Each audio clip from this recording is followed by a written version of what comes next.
Lavrov cherche de nouveaux horizons économiques pour sortir son pays de l'étau occidental des sanctions. La tournée de Lavrov s'inscrit dans le cadre de la consolidation des relations entre Moscou et les pays de l'Amérique latine caractérisés par leur excellence. Après le Brésil, un pays membre du BRICS, et le Venezuela, allié historique depuis l'époque du défunt Hugo Chavez, Lavrov s'est ensuite rendu au Nicaragua et à Cuba, d'où il a déclaré que les pays choisis pour sa tournée constituaient, je cite, des pays qui choisissent leur propre voie. Allusion faite à la voie socialiste empruntée par ces pays qui continuent de faire de la résistance aux États-Unis. Une tournée donc qui s'inscrit aussi et surtout dans un esprit de renforcement des liens économiques pour tenter de contourner le train des sanctions occidentales successives sur la Russie. Le choix du Venezuela n'est pas arbitraire, ce pays classé deuxième producteur mondial de pétrole et se trouve lui aussi sous blocus, de même que pour Cuba, dont les opportunités d'échange sont multiples. Pour le Brésil, la coopération est déjà lancée.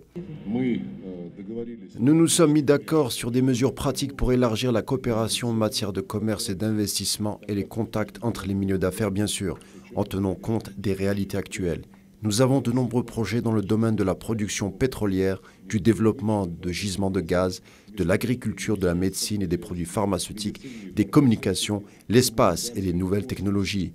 Nous augmenterons le volume et le rythme des échanges dans tous ces domaines et nous continuerons à utiliser énergiquement les mécanismes existants à cette fin.